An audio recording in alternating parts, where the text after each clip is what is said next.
Faz isso. Entrou? Entramos. Entrou? Então Estamos tá. tentando retomar.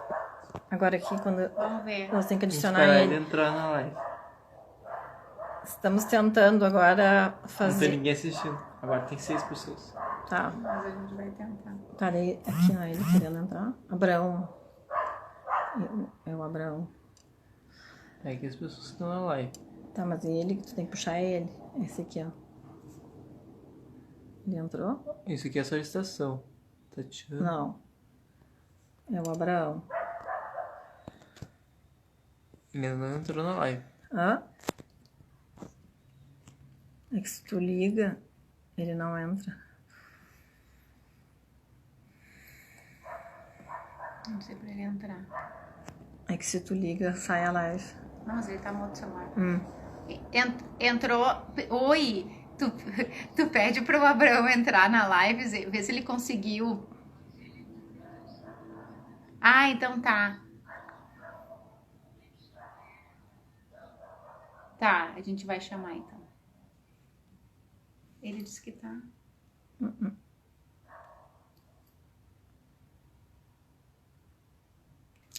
Estamos aguardando o nosso convidado. Estamos com um pequeno probleminha técnico, mas já vamos...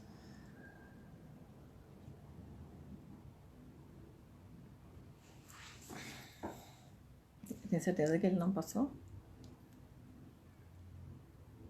Ele disse que tá. Ele tem que clicar no redondinho. Não, ele não precisa, só tu. Ele tem que estar aqui só. Entendeu? Não, mas ele tem que entrar pra assistir. Pesquisa ali o nome dele. Eu pesquisei, ele não tava. Uau. Ah, não é lá. Digita aí. Ele não tá.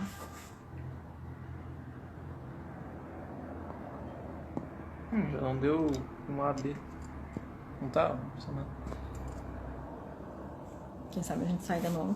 Tem que esperar ele entrar. Se ele não entrar, não tem como.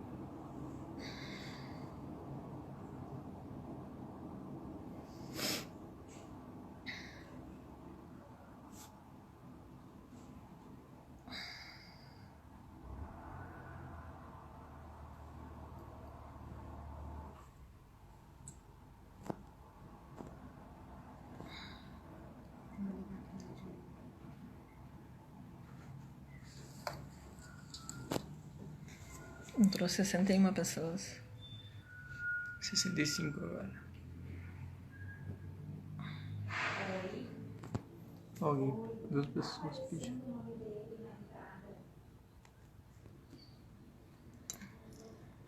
Então dá uma cena. A cena com uma luz. Ah, vai lembrar. Tu tá vendo a luz? Nossa, que estranho, não tá aparecendo teu nome. Ele tá com o Instagram certo? Qual é o Instagram que tu tá usando? É o teu mesmo? Abraão Slavutsky? Ah, então sai e entra de novo pra ver se a gente consegue te pescar. Vamos lá. Desculpa, pessoal, nós estamos aqui numa... Aqui, ó. Aqui, esse, aqui. A gente te viu.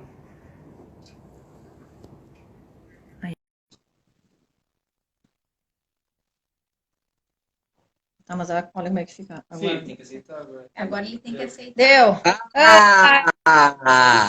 Deus! Pelo amor de Deus! Ai, 20-0 para tecnologia, por favor.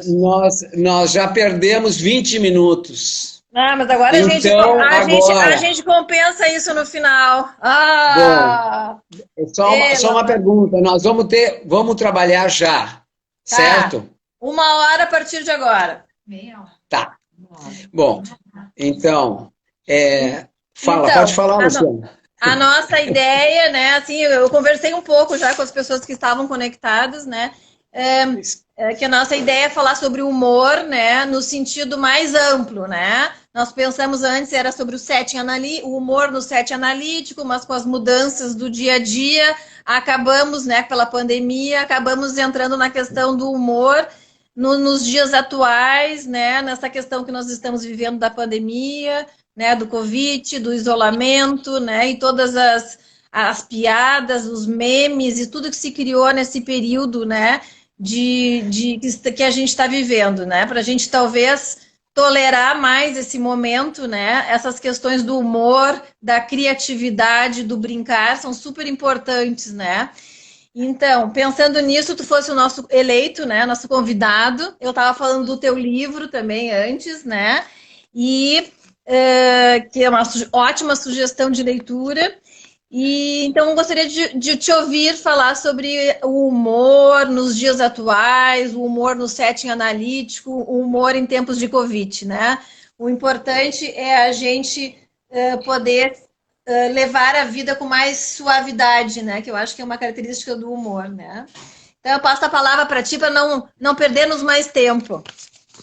Bom, em primeiro lugar, eu vivi agora, vocês têm que saber, um grande desafio para não ficar mal-humorado, né?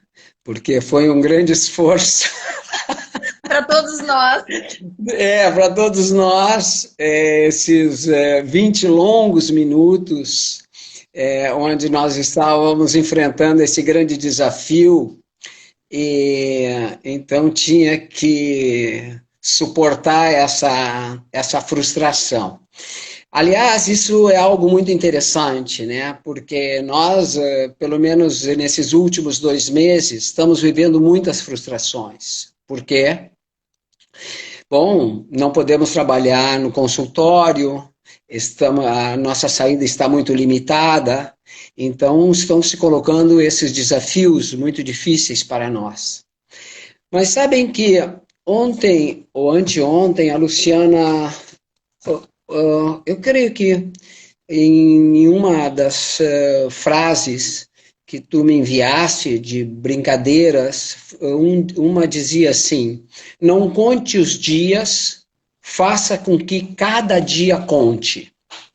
Ou seja, não vamos ficar contando quantos dias nós estamos vivendo encerrado, quantos dias nós vamos continuar vivendo, mas vamos aproveitar cada dia e cada hora.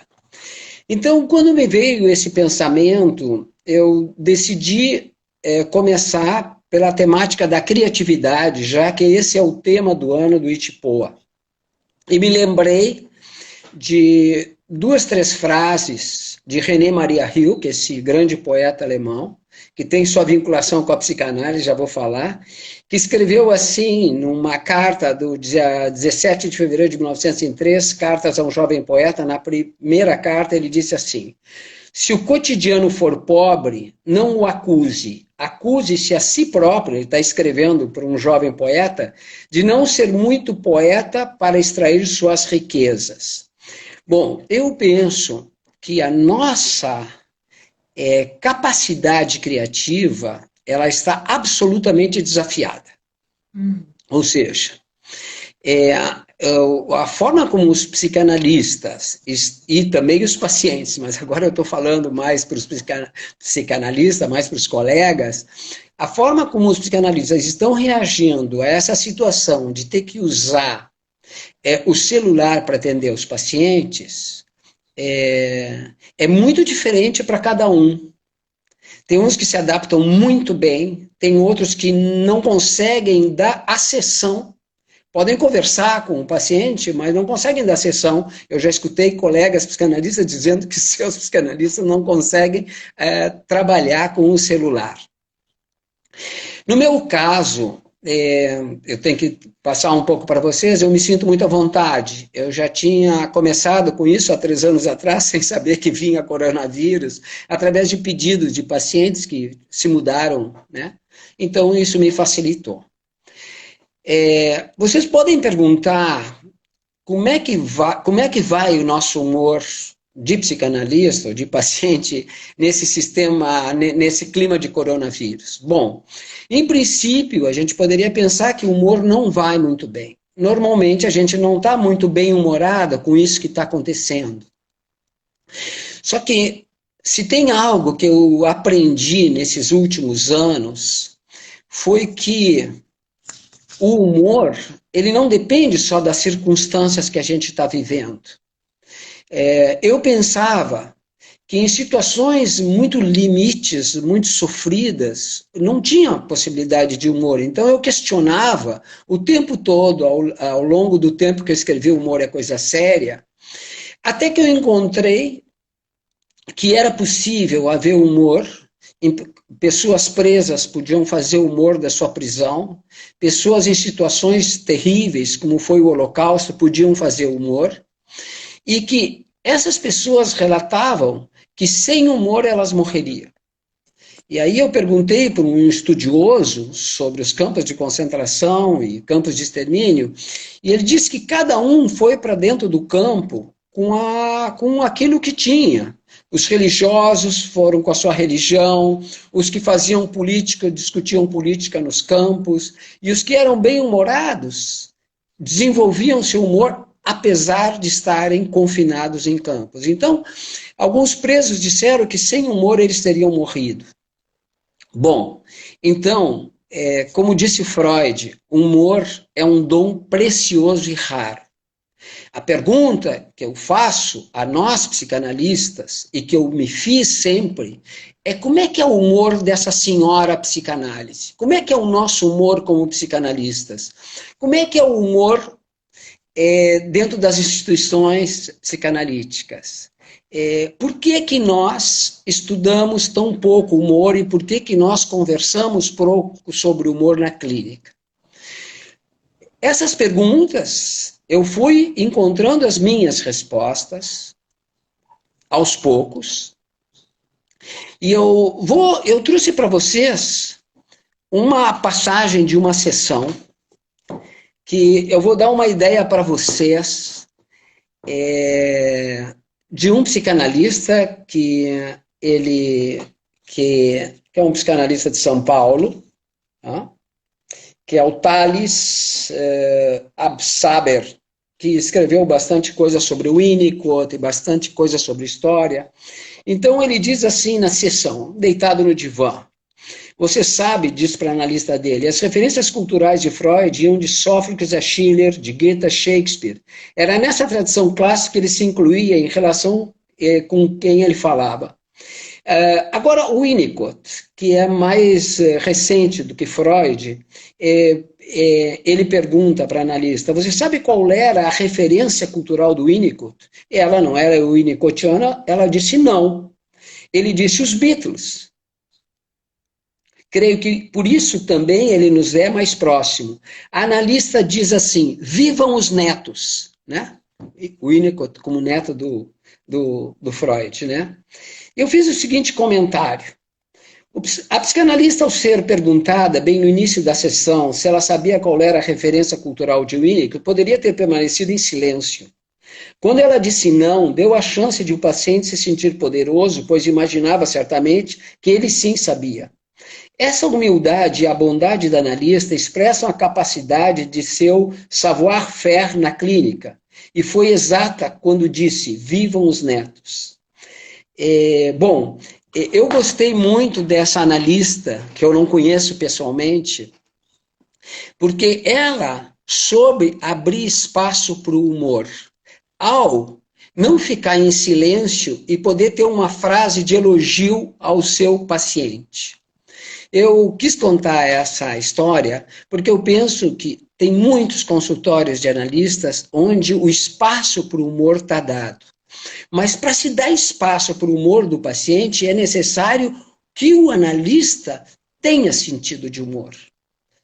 Então, a primeira coisa que eu vou dizer para vocês é o seguinte, o que é humor do ponto de vista da psicanálise? O humor é uma capacidade, depois eu vou trabalhar palavra por palavra, é uma capacidade simbólica de transformar situações sofridas ou situações pesadas ou situações difíceis em situações mais leves. É quase a capacidade de transformar uma situação quase de desgraça numa situação de graça. Então, vocês poderiam me perguntar assim, bom, o humor, quando eu pensei que a piada é a sua relação com o inconsciente, o famoso texto do Freud, eu pensei nessa frase e coloquei 3 pontinhos na imaginação. ou a psicanálise é muito séria, eu pensei, como é possível atender em psicanálise num clima mais descontraído com o paciente? Essa é a questão. Então, um paciente que eu atendia durante um ano, absolutamente sério ele e quase não falando nada. Eu coloco essa questão porque muitas vezes tem pacientes que falam pouco. E esse paciente falava muito pouco. Eu perguntava, ele respondia, eu perguntava, ele respondia, mas sempre respostas mínimas. Um dia, eu não entendia porque ele sempre vinha na mesma hora, depois de quase um ano, eu disse assim, eu queria te fazer uma pergunta. Quando tu era criança, tu não brincava? Uma pergunta que eu já devia ter feito antes. E ele disse, brincava. Do que tu brincava? E começamos a conversar sobre a infância dele e sobre o que ele brincava. Bom, a partir daí, foi um abra de sésamo, né, para ele e para mim, que ele começamos a trabalhar, ele e eu, sobre essa questão de poder brincar na sessão, não dos brinquedos que ele brincava de criança, mas criar um clima. Um dia ele chegou para mim muito tenso e disse para mim, ele respondia sempre a mesma coisa, mais ou menos. Como é que vai o trabalho? Mais ou menos. Como é que vai o casamento? Mais ou menos. Ele respondia muito mais ou menos. Até que um dia ele me disse tenso, que ele também fazia bateria, ele era funcionário federal, mas ele tinha música. Então, ele me diz assim, eu comprei uma caixa para minha bateria, e foi a melhor caixa que tinha na cidade, eu gastei muito dinheiro. E ele disse isso temeroso, porque ele realmente estava economizando dinheiro para comprar um apartamento, e quando ele me disse isso, eu ri para ele e disse, finalmente, agora tu não comprasse uma caixa mais ou menos, tu comprasse a melhor caixa. Então, ele que sempre respondia mais ou menos, conseguiu comprar o melhor, conseguiu se dar o melhor. Então, a partir dali mudou a nossa relação. Eu me senti mais descontraído, ele mais descontraído, nós conseguimos conversar num clima mais descontraído.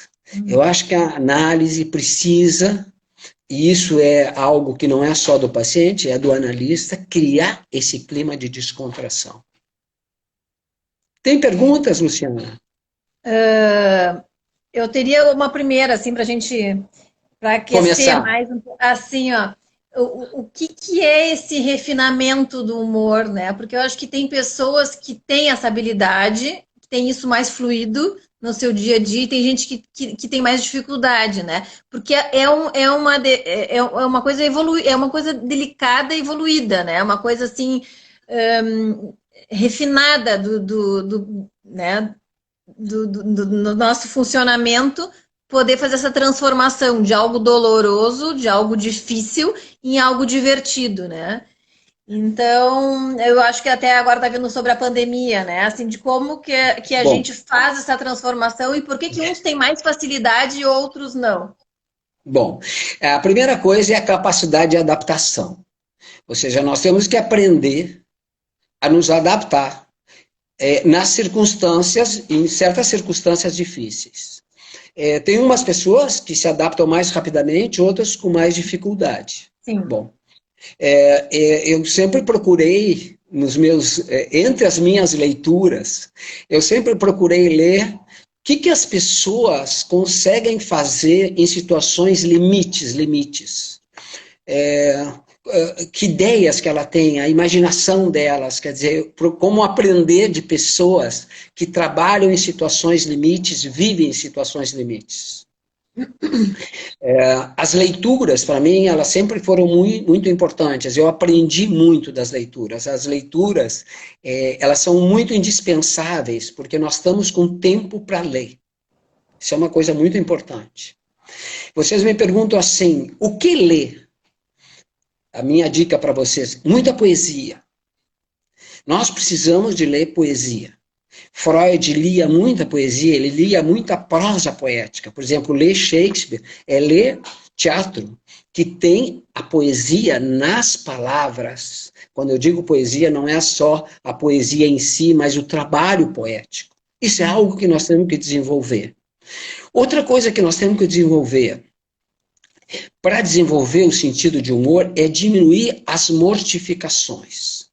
Todos nós, quando ficamos muito mortificados, eu não me aguento mais, eu sofro, porque eu estou muito limitado. Eu, por exemplo, moro perto do Jardim Botânico. Se eu começar a pensar todos os dias, há 2 meses que eu não vou no Jardim Botânico, e aí eu vou me lamentar que eu não vou no Jardim Botânico, então eu estou me mortificando, eu estou sofrendo com as frustrações de não ir no Jardim Botânico. Eu penso assim, o Jardim Botânico não vai sair de lá. E daqui a pouco eu vou voltar para o Jardim Botânico. Então, nesse momento que eu não tenho o Jardim Botânico para ir caminhar, eu tenho que encontrar gratificações que eu encontro nos livros, que eu encontro nos filmes, que eu encontro nas conversas com os amigos através do celular. Eu, por exemplo, já fiz lives pelo Facebook, eu escrevo para o Facebook, eu fiz um canal no YouTube agora através de uma neta. Nós temos que encontrar caminhos. Por exemplo, a Luciana me contou que não ia sair essa atividade por causa do coronavírus. Mas aí, numa reunião da diretoria da Etipô, disse, não, mas como é que nós não vamos fazer atividade? Nós temos que passar para ver alguma forma de fazer essa atividade. Então, isso, a instituição encontrou uma saída, encontrou uma solução, certo? E essa é a capacidade criativa desafiada na prática, né? Tem uma pergunta, eu posso ler aqui, Abrão, quando o paciente não aceita o humor proposto pelo analista, como proceder? Eu não penso que é o analista que tem que propor o humor, vejam só. Eu acho que o analista pode desenvolver com o paciente o clima para o humor se dar. Eu dei uma sugestão. Com o que esse paciente brincava quando criança? Vamos trabalhar com o relato dos brinquedos. Por exemplo, esse paciente, ele começou a me descrever como é que ele brincava com os altinhos e como é que ele desviava dos obstáculos. Então, nós temos que transportar o paciente para um momento onde ele brincava. Que criança não brincou? Todas as crianças brincam de alguma forma. Os adultos podem perder essa capacidade, porque o humor é um jogo, é um tipo de brinquedo, né? O Winnicott diz assim, uma parte correta, outra parte que eu questiono, ele diz que o que as crianças brincam, os adultos têm humor. As crianças também têm humor, e os adultos também têm a capacidade de brincar. Nós temos que desenvolver com o outro a sua capacidade de brincar. Aí vocês vão dizer, mas ele está num assunto muito sério. Bom, então fica no assunto muito sério. Só que em algum determinado momento, eu posso perguntar, nós estamos num clima muito pesado, nós estamos num clima muito sério. Em algum momento, nos últimos tempos, tu conseguisse rir, uma pessoa que se mortifica, por exemplo. O grande inimigo do humor são as mortificações. Quando a gente se mortifica, nós temos que ajudar o outro a diminuir sua mortificação. Diminuindo um pouco a sua mortificação, e isso tem que ver com toda a relação de transferência que vai se estabelecendo, e que com cada paciente vai ser diferente, diminuindo, nós podemos criar o clima para que tenha algum sorriso, para que tenha alguma possibilidade de aparecer o humor. Eu poderia dar um exemplo. Um dia, posso dar um exemplo? Pode, depois entra uma pergunta. Então, o humor pode circular na sessão se isso é permitido. Eu acho que o psicoterapeuta pode se abrir para esse clima. A Cíntia disse algo que justamente vai nisso que eu estou falando. Nós temos que criar esse clima.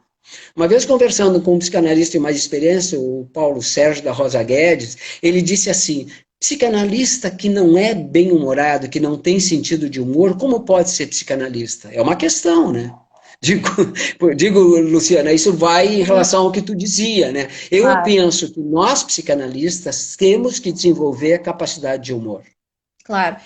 Veio uma outra pergunta da Aline, se humor e narratividade têm relação. Se humor... E narratividade. Narratividade.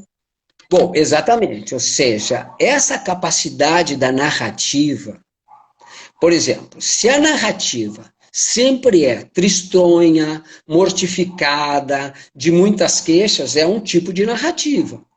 Só que se essa narrativa não puder nunca alterar, nós estamos sempre com uma narrativa de queixas, de choros, de tristezas, e pode ser que seja impossível ou muito difícil fazer uma mudança na narrativa, entende? Eu penso que essa questão da narrativa é interessante. Aquele paciente que eu falei da bateria e de comprou a caixa, etc., a narrativa dele era tristonha, tediosa, mínima. O esforço para mudar aquilo ali, foi através... O Daniel Cooper está entrando aqui. Isso aí, Vocês conhecem já o tinha Daniel passado. Cooper? Sim, ele é do corpo, ele frequenta o IT, é dos nossos professores Que legal, que legal. convidados, já vem uma jornada. Ele faz uma pergunta bem complicada e bem difícil. Esse clima de ódio e medo no Brasil, será que o humor está ameaçado? Acho que foi essa a pergunta, né, Luciana? Eu não sei, Sim. eu não peguei... Acho que sim, nessa linha. Daniel, o humor é mais necessário que nunca. O Gregório do Vivier está aí. Eu recebi humoristas trabalhando sobre a brincadeira toda do coronavírus, da esquerda e da direita, desse ódio, tá entendendo? Ou seja, eu creio que o desafio para nós que gostamos de humor é não entrar na loucura da guerra, né? Nessa loucura da guerra que vive o Brasil. Eu digo para as pessoas, não se intoxiquem demais com os noticiários. Né? Tem pessoas que não desligam. Bolsonaro disse isso, Bolsonaro disse aquilo, e o ministro não sei o que mais e tal. E é todo dia e se intoxica. Isso intoxica. Porque eu não tenho uma capacidade para pensar, eu não tenho uma capacidade para me divertir, eu só fico atento. Quantos morreram hoje? Quantos morreram? Bom, claro, a gente fica sabendo, mas se isso domina a nossa alma fica pequena. É como uma dor de dente. Quando a gente tem uma dor de dente, dizia o Freud, que a alma fica dentro da dor de dente.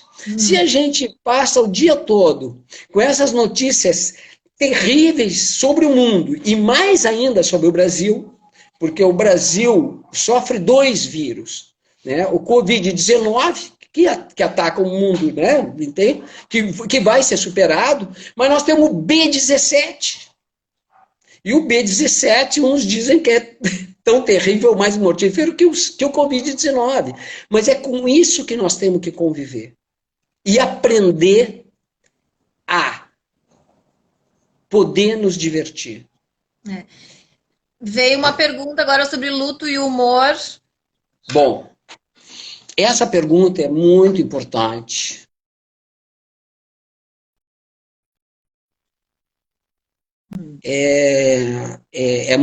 A gente está triste, né?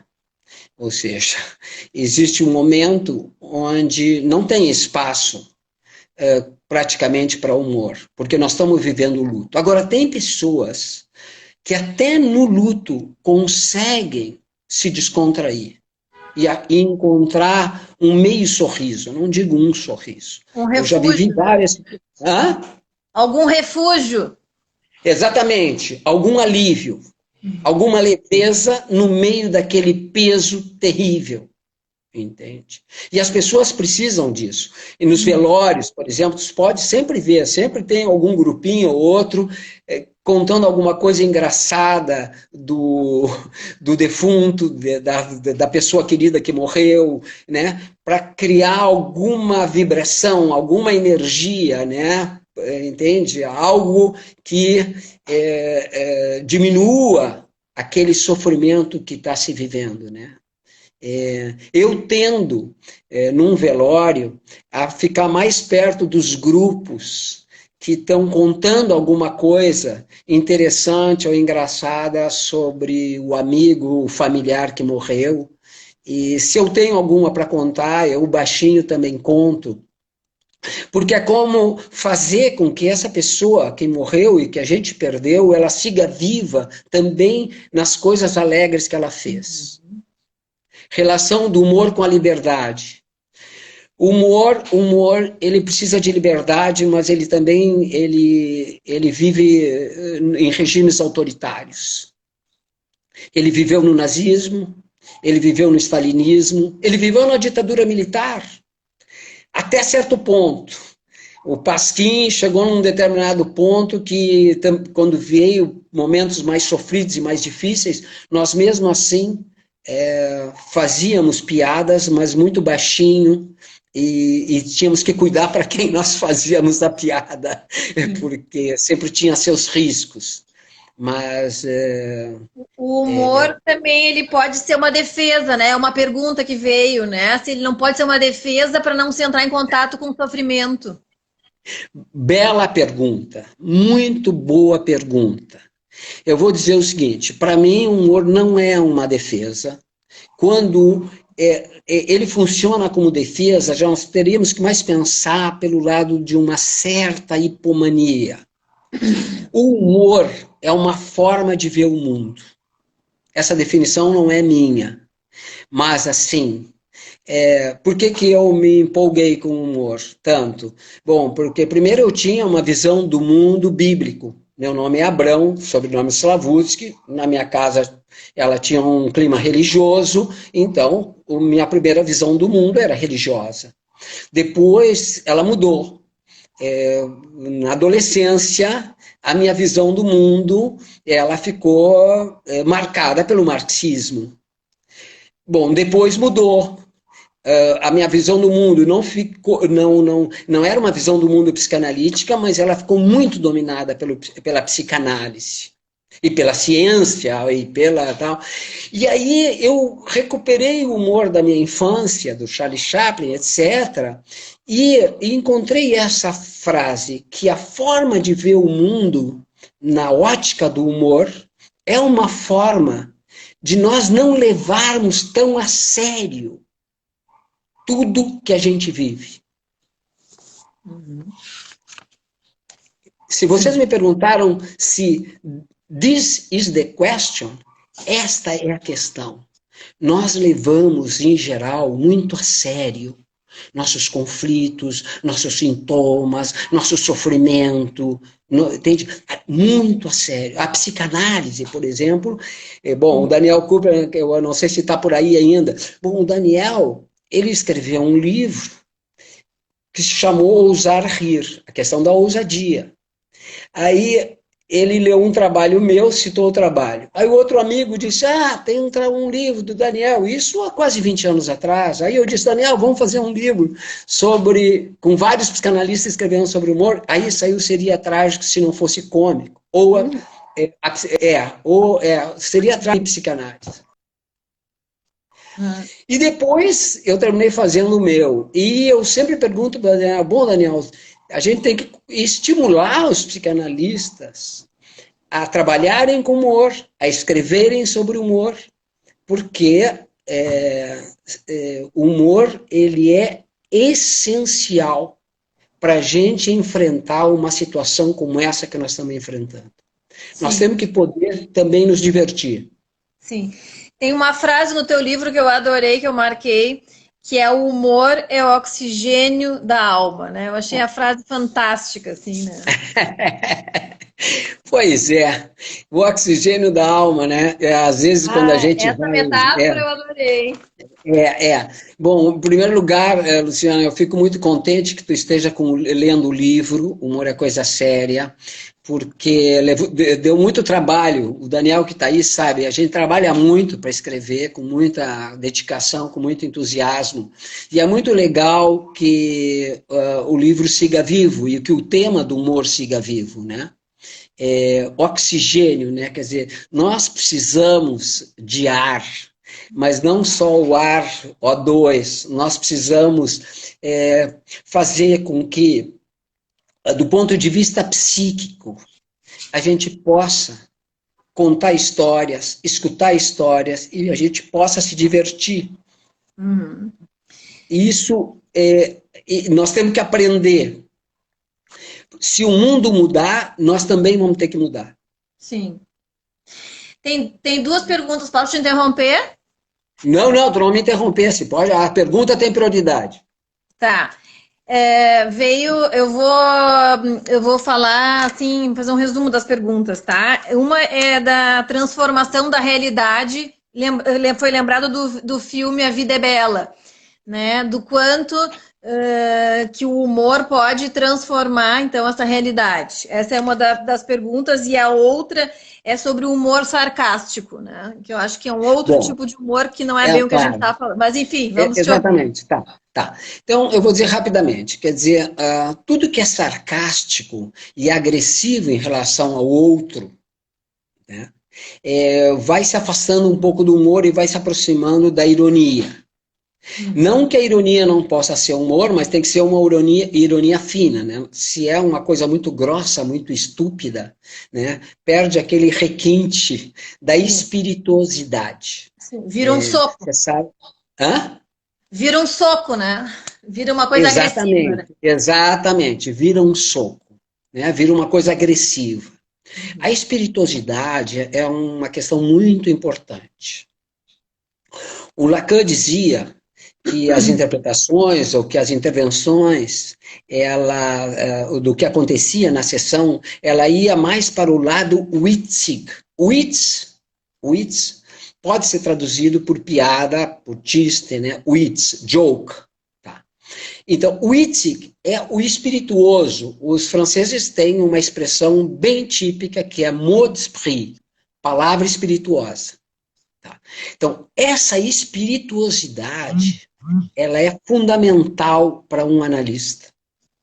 Eu acho que analista que não tem uma espirituosidade, essa capacidade de uma palavra espirituosa, ele tem um problema não resolvido. Isso não é grave. Qualquer psicanalista tem problemas que não foram bem resolvidos. Mas eu penso que a capacidade da espirituosidade ela é importante, sabem por quê? Sim. Porque se vocês pensarem bem, se nós pensarmos bem, o inconsciente ele tem um lado. Eu uma vez escrevi assim, o inconsciente é engraçado. Por quê? Quando ele chega na consciência, ele é desconcertante, ele é surpreendente, né? Até o pesadelo que a gente sofre, né? Claro, um pesadelo a gente não ri, é um pesadelo, a gente sofre, mas depois, se a gente começar a pensar no pesadelo, a gente vai se acalmando, porque viu que foi algo, né, do sonho e tal, e a gente pode se divertir até com o pesadelo depois, não na hora, entende? Então, é muito importante essa transformação. Nós temos que transformar as mortificações, o peso e o sofrimento em situações um pouco mais espirituosas. Sim. A gente observa que quando o paciente começa a brincar com as suas dificuldades, né? Isso aí a gente já está assim, já estamos no outro momento, né, do tratamento, né? Ele já está já tá podendo brincar com os seus traumas, com suas dificuldades, né? Enfim. Quando tu começasse a dizer, quando o paciente começa a poder brincar, bom, aí eu já estava aqui, aí nós já podemos ter a sensação que nós passamos para outra etapa. Exatamente. Para um outro nível, para um outro clima. Exatamente. Eu diria, tomando isso que a Luciana falou, que ela trouxe adequadamente aqui na nossa conversa, que quando qualquer tratamento já atinge um clima de descontração, de que se possa brincar um pouco, ou já um pouco, isso é ouro em pó, diriam os antigos. É algo espetacular. Entende? Porque essa é uma missão quase que cumprida, eu diria. Esta é uma sensação de conquista. E eu diria para vocês que o que eu aprendi é que às vezes a gente tem que dizer para o paciente algo assim: isso foi uma conquista, parabéns. Aí vocês, mas como é que numa sessão de análise a gente pode falar que é uma conquista, parabéns? Bom, isso eu aprendi quando um dia na minha segunda análise, eu estava com o Ciro Martins e criou um clima de tensão. Ele era da IPA, eu não sou da IPA, e criou um clima de tensão. E ele queria me dizer, bom, da nossa sociedade, eu disse, mas eu não sou da sua. Eu tenho que ser respeitado como alguém diferente.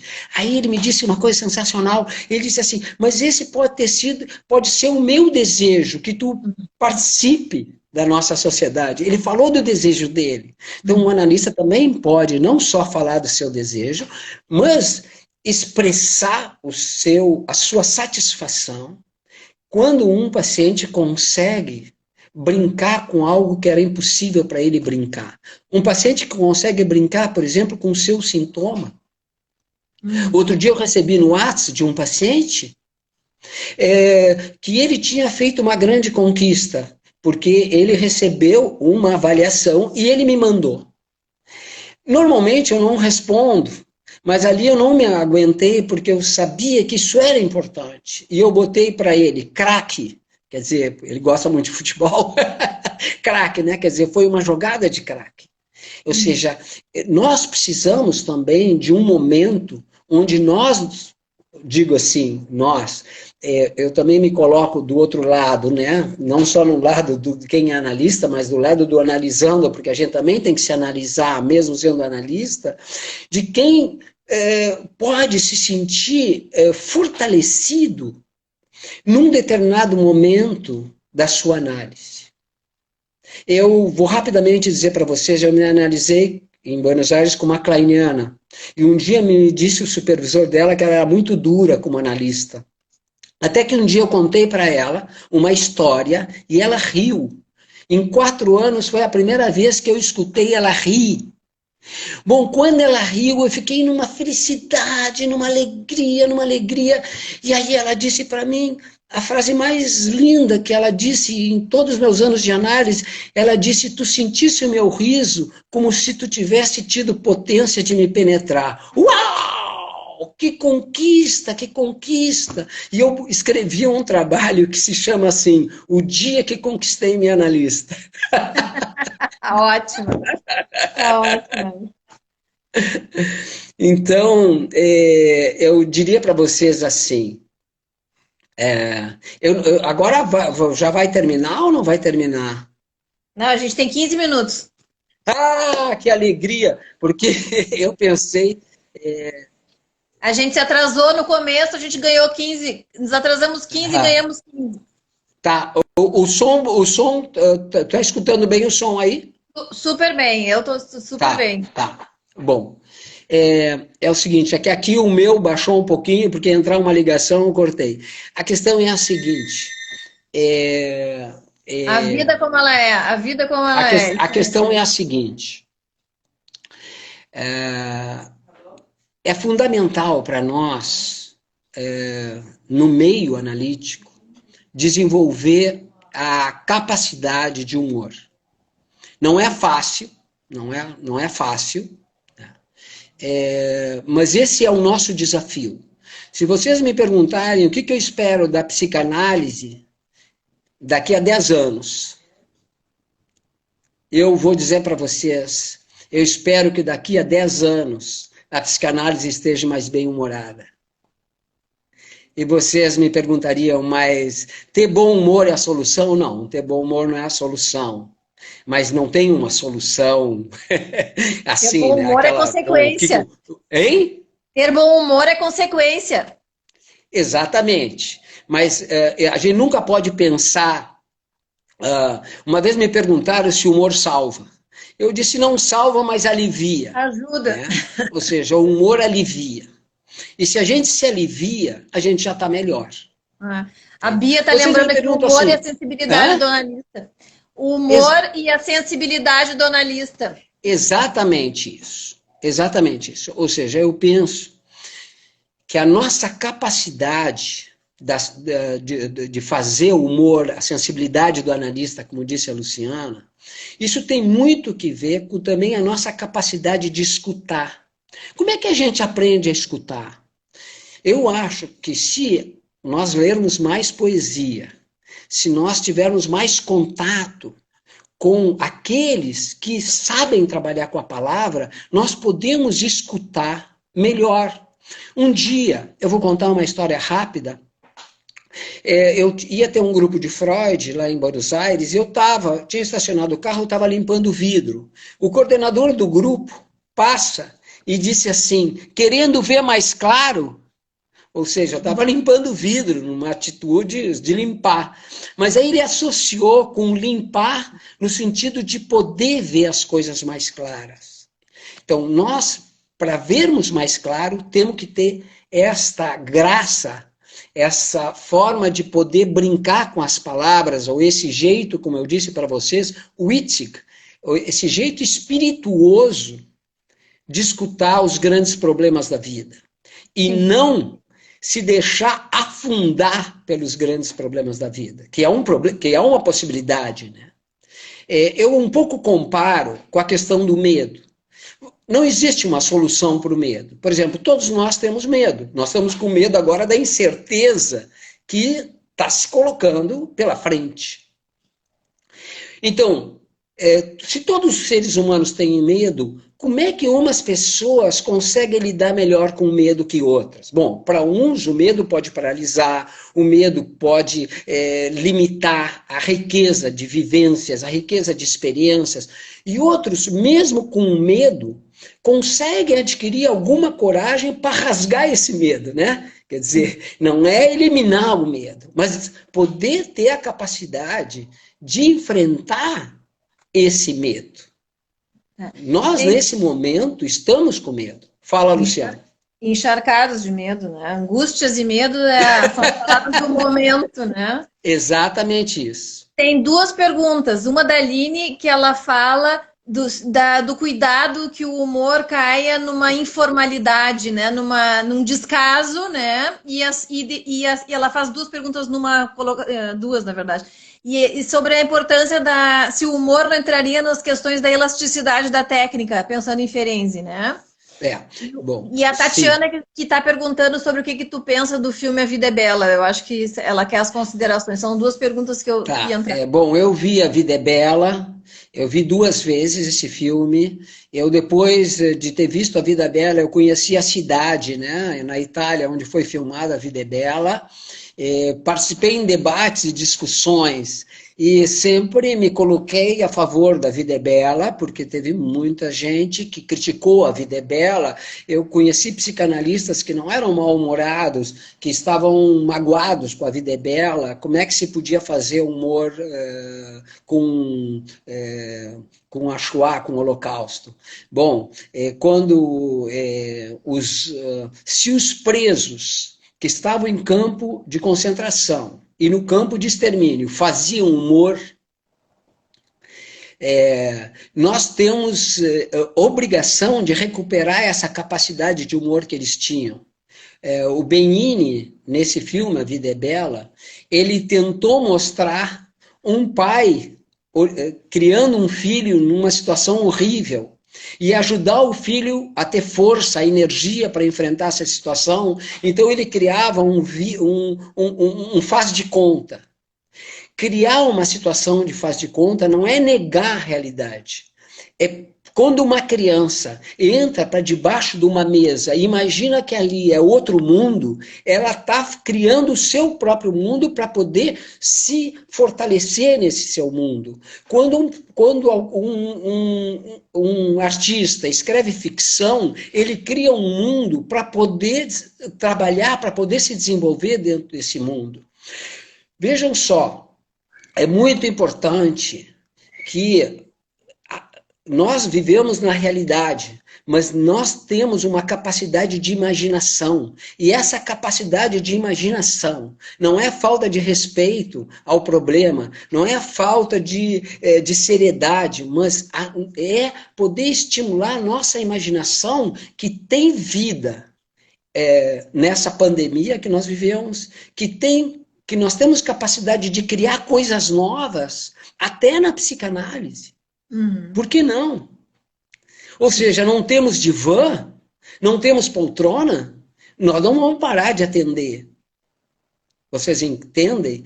Então, eu acredito que é preciso ter muito, eu acho que é preciso ter cuidado não só com a questão do humor, mas a gente tem que ter cuidado com um paciente, com qualquer pessoa que se abra para nós. Por que tem que ter cuidado? Bom, porque está confiando na gente, está abrindo as suas intimidades para a gente. Então eu não penso que, bom, mas o humor, não sei o que mais, o paciente pode se sentir ofendido, agredido. Sim, mas o paciente também pode se sentir ofendido e agredido com silêncios intermináveis, por exemplo, né? Entende? Ou com alguma coisa onde o analista se coloca numa posição de certa arrogância e o paciente se sente bem pequenininho diante de um poderoso analista. Então, as variáveis são muitas. Eu penso que o respeito pelo analisando, por isso que em vez de paciente muitos dizem analisando, porque tem um analista, tem um analisando, mas o analista também segue sendo um analisando, e aí vem uma questão que eu considero fundamental. Sempre se pergunta como é que se forma um analista, e sempre se responde mais ou menos assim, com a sua própria análise, com a supervisão e com a teoria. E aqui não se responde isso aqui em Porto Alegre. Vai para São Paulo, vai para Paris, vai para Londres, vai para Nova York, aonde tem formação analítica.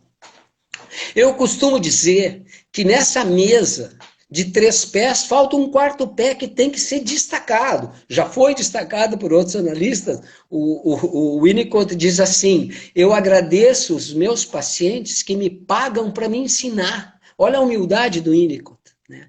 Então, nessa formação, os pacientes são fundamentais. Sim. Se vocês me perguntarem, eu aprendi muito na minha análise, eu aprendi muito na supervisão, eu aprendi muito e aprendo estudando teoria, mas os pacientes nos ensinam. É verdade. Muito. E se um analista não aprende muito com seus pacientes, alguma coisa está errada, não é, Luciano? É verdade. Tem uma pergunta aqui, se o humor não tem a ver com o perfil do analista. Bom, eu estou dizendo para vocês que eu acredito. O outro dia, eu acredito que os analistas têm que ter um sentido de humor. O outro dia, uma psicanalista me encaminhou uma passagem de um trabalho de 1926 da Melanie Klein, que me deu muita alegria, porque a Melanie Klein falando que quando as crianças começam a utilizar a graça na consulta com ela, ela considera isso uma grande conquista. E ela se refere especificamente, né, como uma conquista da criança. Sim. Diante de pacientes depressivos, onde o humor perde quase sua totalidade de sentido, como o analista pode atuar?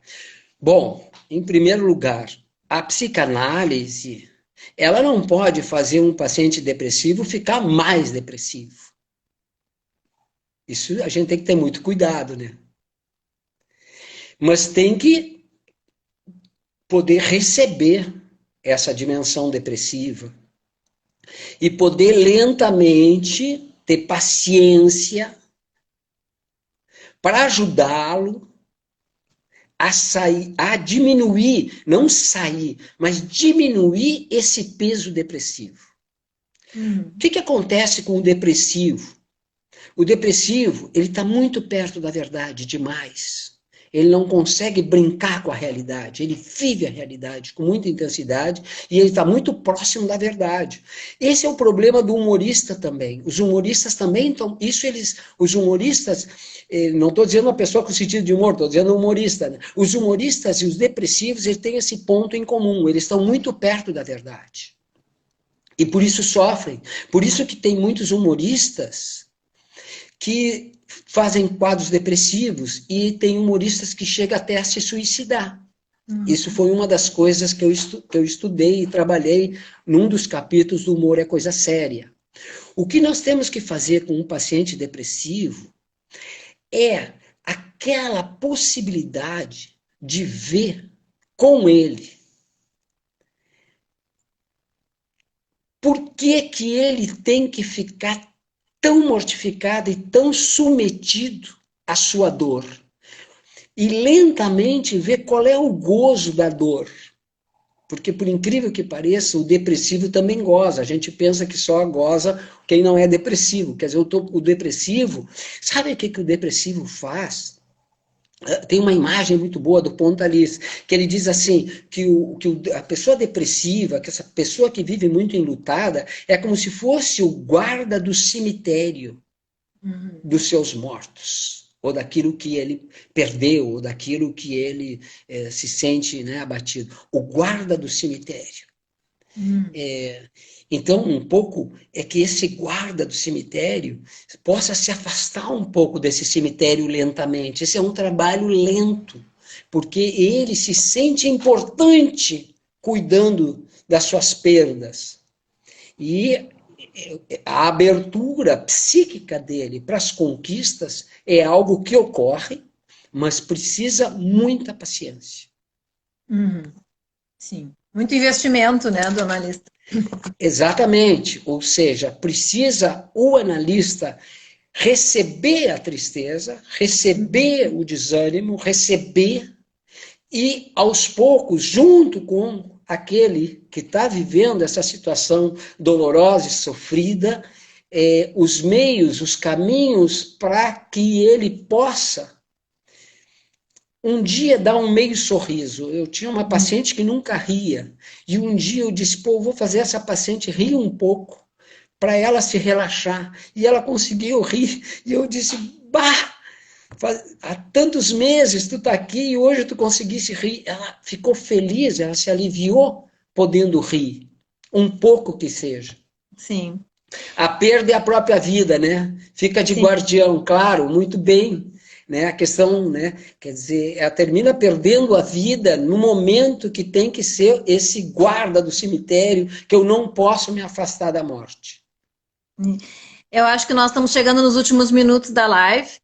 Ah, é? É uma hora. Rápido. Uma hora. E, então, bom, acho que as últimas palavras, né? Eu queria indicar uma coisa para toda a turma da Itipoa. Queria indicar algo para as mulheres psicanalistas. O mundo psicanalítico, ele é muito machista. A prova disso é que agora recém foi a primeira psicanalista presidente da Associação Psicanalítica da IPA, né? Ou seja, bom, né? 100 anos quase, né? Bom, eu gostaria de indicar para vocês uma mulher psicanalista que fazia parte daquele grupo inicial da vida do Freud, dos primeiros psicanalistas, que é Lou André Salomé. Lou André Salomé, ela foi uma mulher inteligentíssima, uma mulher muito culta, uma mulher que, bom, conquistou Nietzsche, conquistou René Maria Rilke, conquistou Freud, uma mulher fantástica, podem acreditar. E tem um filme sobre a vida dela que se chama Lou, L-O-U. Tá. Então, eu decidi hoje rever o filme, que é muito bom, muito bem feito, e eu estou dizendo isso para levantar o nosso humor e levantar a nossa alegria, e que as mulheres psicanalistas possam saber que teve e tem mulheres psicanalistas de raro talento que precisam ser mais conhecidas. É isso aí. Queria te agradecer muitíssimo, Abraão. Hoje foi uma primeira aventura pelas lives. Espero que a gente possa repetir todos os meses, fazer uma ou duas lives. Agora nós vamos refazer o planejamento do ano, né? Bom. E queria, então, agradecer a todos. Nós tivemos com 119 telespectadores conosco, parceiros que nos ouviram, contribuíram com perguntas, né? No mês que vem faremos mais uma, com certeza. E a minha ideia é falar também sobre o ensino, sobre a transmissão da psicanálise. Enfim, temos uma agenda que a gente vai divulgar nas nossas mídias agora. Queria desejar a todos um feliz Dia das Mães, para as mamães que estão conosco, né? Não sei se tu quer falar mais alguma coisa. Eu lamento se eu passei. Não, eu só quero dizer, eu só quero agradecer para ti, Luciana. Quero agradecer a Itipoa Quero agradecer a todos vocês que tiveram a paciência durante quase 20 minutos ou 20 minutos de esperar, né? Suportaram a frustração. Então, eu me sentia muito pressionado para dar gratificações para vocês, para justificar a espera e a nossa dificuldade técnica, tá? Eu também Beijos para vocês, já que não pode ser na realidade, a gente faz beijos virtuais e abraços virtuais. Um grande abraço a todos e obrigada pela parceria. Faremos outras, né? Outras atividades, né, Abraão? Sem dúvida, sem dúvida.